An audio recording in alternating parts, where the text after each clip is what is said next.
Well, in these TV debates, we know Canadian voters will focus on what the leaders are saying.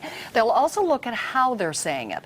Leadership ability, or the perception of it, is, of course, a key requirement for the country's top job.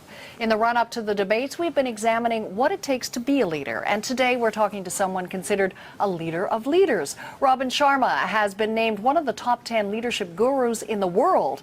He's counseled rock stars and royalty, and he joins us now. So you've actually helped many different individuals, whether they're movers and shakers, titans of the corporate world, or just people who want to change their lives.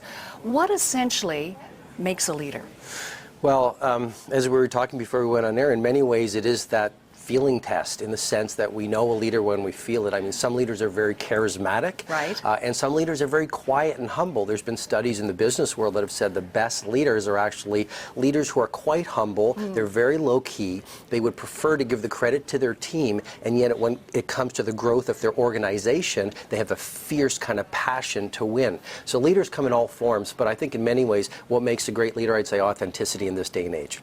So in politics, you often hear the term royal jelly, that there are people who have what it takes and people who don't. Are leaders born or bred?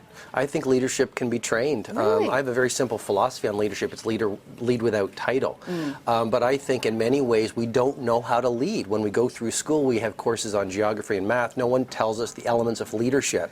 And I think the best political leaders are people who understand what makes a leader. And in many ways it is authenticity. In many ways it's courage, because leadership is not a popularity contest. In some ways it's about doing what's right rather than what's easy. Right. I think leadership is also about innovation and dreaming, and the things that we think are soft but are so essential to building a great country. You know, when you talk about all of that, if you're going to be a leader and take charge and make change, you have to take charge of your own life. Like, I guess leadership, to aspire to be a leader, it comes from within. And I gather when you often make your presentations, you say, hey, I am case in point. You changed your life to help people change their lives. Tell me a bit about your personal journey. Well, I used to be a litigation lawyer.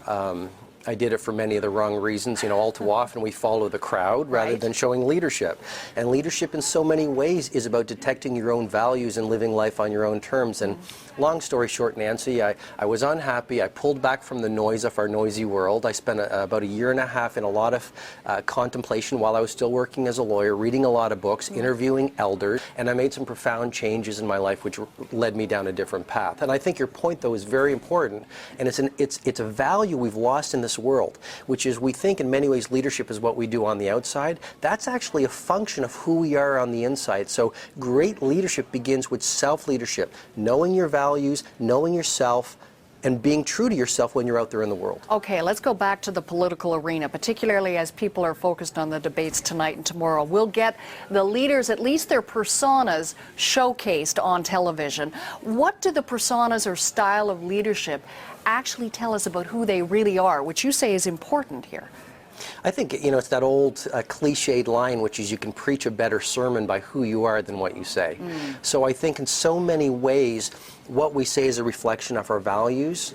And Warren Buffett said it very well. He said, there can never be a better you than you. And I think what we're going to get from the debates when we really look at them is we're going to get a sense of who's really aligned with their values, who is walking their talk, who's authentic. And that's a very powerful message to send to people. So in other words, when the leaders, particularly when there is this potential for spontaneous combustion in a debate, the camera doesn't lie, that they will reveal themselves, that opportunity for spontaneity leads to candor, and we might actually see whether they mean what they say and say what they mean. Absolutely. And candor is so very important. It's again, another line, which is say what you mean and then mean what you say. Jack Welch, you know, one of the greatest CEOs in business, he said... Controversial, too. Very controversial, because he does tell it like it is as well. Yeah. I saw him recently in New York, and he tells it like it is. But that's very refreshing in this day and age, and I think that's what we need of leaders. People are going to say, here's my vision. They're going to share their vision to a scared organization. And they're going to say, here's my vision, here's why you should buy into it, here's what the mountaintop looks like, here's why you should follow me. And yet, there are huge risks, as we know in politics, in telling it like it is, because every announcement, every pronouncement is focus group or, polled, so you know that you're not going to be able to please everybody all of the time. So for Canada's next Prime Minister, you say authenticity is really important. What else are the important traits? I have a cheesy little acronym. Okay. It's IMAGE. Okay. And I don't think leadership is about image, but the acronym is IMAGE. I stands for innovation and imagination. We need more dreamers in this world. We need more people who are going to say, you know what, here's what the big vision is and here's why you should follow me. M, merchant of wow. We need excellence. We need to raise our standards in every possible way and get to the greatness of our country, as idealistic as that sounds. A, authenticity, we spoke about that. Transparency, being yourself. It's not a popularity contest. G, guts.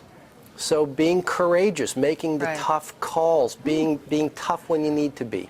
And then E is really about ethics and excellence. And again, excellence is so very important because we live in a world, especially in business, where a lot of companies play at mediocrity because excellence is scary. Excellent means you do have to step out of the tribe. You have to be a little different and have high standards. Wow, that's inspiring. Robin, great to talk to you. Thanks for sharing your observations with us. Pleasure to meet you, Nancy. Thank you.